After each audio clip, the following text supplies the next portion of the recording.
জাফরাবাদের পাশাপাশি ধুলিয়ানের ঘোষপাড়ায় যেন থমকে গিয়েছে সময়। নতুন করে স্বপ্ন বোনার সাহসী পাচ্ছেন না জীবন ঘোষের পরিবার। শুক্রবার ভাঙচুর করা হয়েছিল ঘোষ হোটেলে। দোকানের সিঁড়িতে বসেই রিপাবলিক বাংলাকে নির্মম অভিজ্ঞতা বলতে গিয়ে চোখে জল এলো বৃদ্ধের। দেখুন।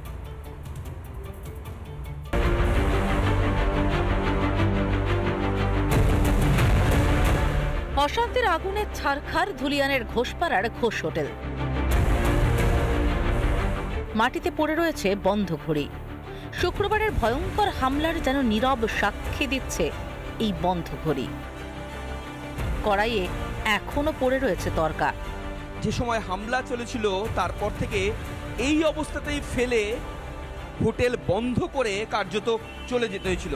মশলার কৌটো, তেলের কৌটো, রান্নার খাবার থালার যে পাতা, পেঁয়াজ চিড়ে ভাজা পড়ে রয়েছে। ভিতরের দিকে ঢোকার চেষ্টা করি। তেলের টিন, যে সমস্ত বোর্ড ছিল সেই সমস্ত বোর্ড একেবারে ভাঙচুর চালানো হয়েছে। শুক্রবার সেদিন ঠিক কি হয়েছিল? হোটেল মালিক রিপাবলিকের প্রতিনিধিকে জানালেন সেই হাড়হিম অভিজ্ঞতা। যদি ছেনির আগে যদি আমরা যেতাম তা আমরা নিজেরাই মরে যেতাম। ওদিকে কপাট বন্ধ করে পালিয়েছি সব। না পালালে বাড়ির মধ্যে ঢুকে ঢুকে কেটে যেত।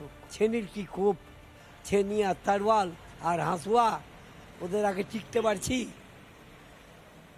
হাজার হাজার লোক, আর আমরা এখানে গোটা গ্রাম মিলে 10-20টা হবে। 2011-তে যে স্বপ্নে মামাটি মানুষের সরকারকে ক্ষমতায় এনেছিলেন, এখন সেই স্বপ্ন ভঙ্গ। দিদির হয়েছে দুধাল গায়ে, ওরা আমরা কেউ না কম। আর আমরাই তৈরি করলাম, বিনা পয়সায় ঘর দিয়েছি আমি গরুহাটে, এই পার্টি অফিস করতে টিএমসির। তাতে আমরা 10-12 জন ওই টিএমসি অফিসে কোনোদিন ভাড়া নেয়নি, কোনো মাসে দিয়েছে কোনো মাসে দেয়নি। তাও আমি বলছি থাক এখানে টিএমসি অফিস। এটা আর জ্ঞান নাই যে টিএমসি যে নিয়ে এসছি, আমরাও দুঃখে নিয়ে এসেছিলাম টিএমসিকে, কিন্তু তার থেকে বেশি দুঃখ দিয়ে দিচ্ছি। তাহলে কি বাংলায় হিন্দু হওয়াটাই পাপ? এমনও আক্ষেপ বৃদ্ধের গলায়। আমাদের বোধহয় মনে হয় যে হিন্দু হওয়া পাপ হয়ে গেছে। হাকিম সাহেব যে বলেছিল যে হিন্দু হওয়া গুনাহ, ওরকম আমাদের সত্যি হিন্দু হওয়া গুনাহ হয়ে গেছে। বোধহয় এখন বোধহয় মোহামেডান হয়ে যেতে হবে, না তো পালাতে হবে। হিন্দু হয়ে বাঁচতে চাইছেন তাই পালিয়ে যেতে চাইছেন। বারবার হুমকি আসছে, তাই জীবন বাঁচাতে জীবনবাবুরা এবার এই শমশেরগঞ্জ ছেড়ে পালাতে চাইছেন। তাছাড়া অন্য কোনো উপায় নেই। ভিডিও জার্নালিস্ট দেবব্রত বোসের সঙ্গে সুখেন্দু সরকার, রিপাবলিক বাংলা, ধুলিয়ান। হিংসার আগুন জ্বলছে মুর্শিদাবাদের একাধিক জায়গায়, আর সেই আগুন থেকে এবার রেহাই পেল না দেবালয়ও। ধুলিয়ানের ঘোষপাড়ায় মন্দিরের তাণ্ডব। মন্দিরের মাইক থেকে শুরু করে পুজোর সমস্ত উপকরণ একেবারে তছনছ করে দিয়েছে এই সমস্ত দুষ্কৃতীরা। ভাঙা হয়েছে মন্দিরের বিগ্রহ। দেখুন। তাণ্ডব থেকে রক্ষা পায়নি একটি মন্দিরও। ঘোষপাড়া অর্থাৎ মুর্শিদাবাদের ধুলিয়ানের ঘোষপাড়া, যেখানে মূল এই তাণ্ডব লীলা চলে, সেই তাণ্ডব লীলা ধ্বংসলীলা স্থল এই মন্দিরও। কারণ এখানে যে ছবি দেখা যাচ্ছে সেটা ভয়ঙ্কর বটে। যে মন্দিরে লাগানো যে মাইকগুলো ছিল সেগুলো তুবড়ে একেবারে ভাঙচুর করে পড়ে রয়েছে। একটি বাক্স ছিল, যে বাক্সর মধ্যে হয়তো গয়নাগাটি কিংবা জিনিসপত্র সামগ্রী রাখা ছিল, সেগুলো ভেঙে ফেলা হয়েছে। একাধিক জিনিসপত্র, এখানে যে বিগ্রহ ছিল সেই বিগ্রহটাকে এখানে যারা মানুষরা আছেন তারা সরিয়ে রেখেছেন। আমি একটু কথা বলবো এখানে যারা রয়েছেন তাদের সঙ্গে। দাদা, কি মানে এই ঘোষপাড়ায় কোন কোন জায়গায় স্পেশালি টার্গেট করে ভাঙা হয়েছে? ওয়াকফ বোর্ডের মিছিল, এরা প্রতিবাদ। কোথা থেকে এসেছিল মিছিলটা? মিছিলটা এসছে বিভিন্ন কর্নার থেকে, ওরা এসছে। এবার মূল কথা হলো যে এই মিছিল কন্ট্রোল করতে পারেনি, ব্যর্থতা সরকারের।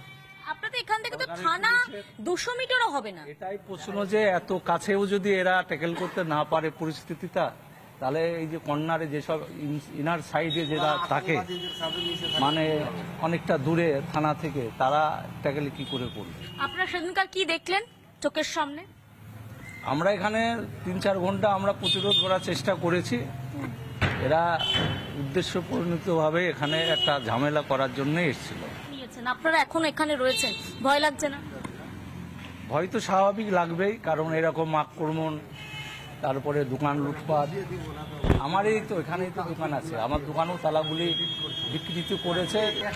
মূল কথা হলো পুলিশ প্রশাসন এরা এই শুধুমাত্র লাঠি দিয়ে কিন্তু এদেরকে দমিয়ে রাখা যাবে না। এরা জানে যে লাঠি ফাঠি দিয়ে কিছু করতে পারবে না।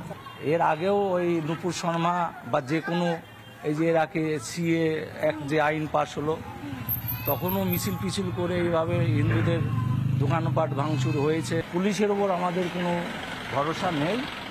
আমাদের বেশিরভাগ লোকের যা কমেন্টস দেখছি, সবাই বাড়িতে ফিরতে পেরেছেন? সবাই বাড়িতে আছেন? বিএসএফ একটা ক্যাম্প যদি দেয় তাহলে আমাদের অনেকটা সুবিধা। বিএসএফ ক্যাম্প দিন। সবাই ঘরে ফিরতে পেরেছে? সবাই ঘরে ফিরতে পেরেছে? সবাই ঘরে ফিরতে পারেনি? কারা এখনো ঘর ছাড়া? কোন জায়গাগুলো ঘর ছাড়া এখনো রয়েছে? এই যে সব আমাদের হসপিটালে, শমশেরগঞ্জ হসপিটালে যারা সাইডে আছে, যারা এখনো ভয়ে ভয়ে ওরা আতঙ্কতে বাড়ি ঘর ছেড়ে পালিয়ে গেছে। কতদিন এইভাবে থাকবেন? কতদিন তারা ঘর ছাড়া হয়ে থাকবে? আমরা তো জীবনে ভাবতে পারিনি যে আমরাকে এই দিনটা দেখতে হবে। কি আমরা যদি আগে জানতাম যে এইভাবে হবে ঘটনা, তবে আমরা নিজে ঠিক হয়ে থাকতাম, নিজে প্রস্তুত হয়ে থাকতাম। যে মব বা ভিড় এসেছিল সেটা কার্যত ভাঙতে ভাঙতে, ভাঙচুর করতে করতে, লুটপাট করতে করতে এই এলাকা থেকে যেতে শুরু করে, এবং যার ফলে এখনো সেই ধ্বংসের তাণ্ডবের যে ছবি সেগুলো আশেপাশে এখনো ছড়িয়ে ছিটিয়ে পড়ে রয়েছে। ক্যামেরা সোমনাথ পালের সঙ্গে পিঙ্কি, রিপাবলিক বাংলা। নববর্ষ বাঙালির সেই নতুন বছরকে উদযাপনের দিন, কিন্তু সেই নববর্ষের দিনেও তাদের চোখে ছিল জল, উৎকণ্ঠায় উড়েছিল রাতের ঘুম। মুর্শিদাবাদের ধুলিয়ানে হিংসার আগুনে পুড়ে ছাই সর্বস্ব। এবছর না হয়েছে হালখাতা, না হয়েছে পুজো। ধুলিয়ানের ঘোষপাড়ায় ফিকে নতুন বছরের আনন্দ। আবার যখন তখন এরকম হামলা করে হয়তো যেটুকু প্রাণ আছে এটুকুও বাঁচবো না।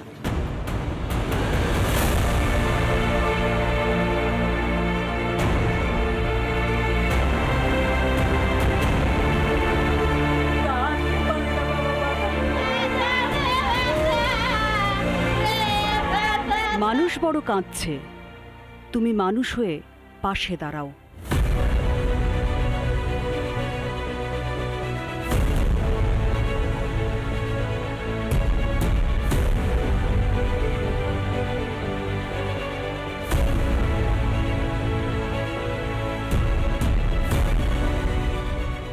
মুর্শিদাবাদ জুড়ে এখন শুধুই হাহাকার।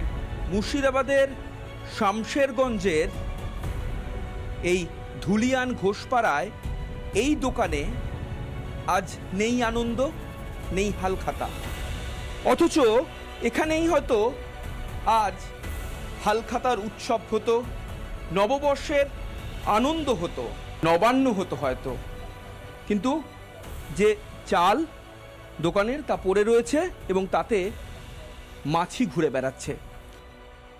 বাংলা নতুন বছরের প্রথম দিনই রিপাবলিক বাংলার ক্যামেরায় ধরা পড়ল উৎকণ্ঠার ছবি।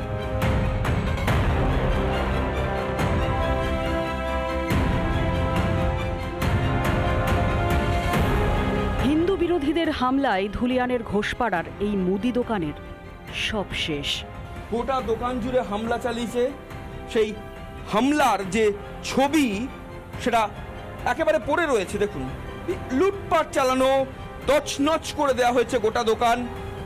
একেবারে যে কাঁচের যে শোকেস ছিল, এমনকি বিভিন্ন জায়গা সবকিছু ভেঙে ফেলা হয়েছে সমস্ত কিছু।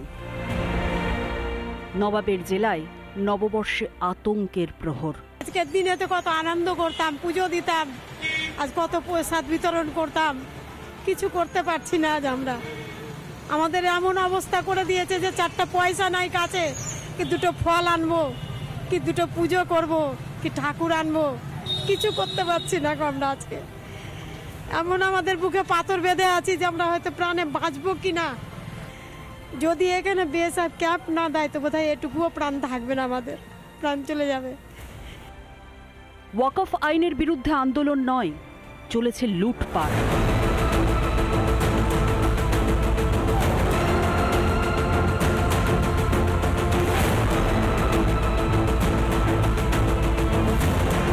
আতঙ্কে ভরা চোখ আর কাপা কাপা গলায় কি বললেন এই বৃদ্ধা, শুনুন।